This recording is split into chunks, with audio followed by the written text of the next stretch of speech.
Вот по дополнительной линии, которая транспортная, разрешается такси, метро, ну я не знаю, что такое, мотоциклы, типа это скорая помощь, полиция и страж местской, типа полиция, ну тоже стражи, это типа гвардия, наверное, так понимаю, или охрана. Я к тому, что реально здесь они благоприятствуют развитию мотоциклетного транспорта. Хорошее слово «сприяют», да? Оно мне даже больше нравится. «Сприяют» именно развитию мотоциклов.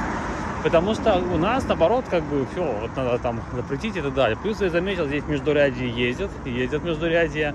И на самом деле, что довольно удобно и комфортно и безопасно, на самом-то деле, для самих мотоциклистов, особенно на светофоре. Выезжать, условно говоря, на первом туда вступлении, это было бы прикольно. Но у нас в Беларуси в этом плане, как бы, не знаю, пока больше гоняет пока мотоциклистов. А вот тут как бы вроде они не сильно нарушают, не сильно гоняют мотоциклисты и при этом много чего разрешают.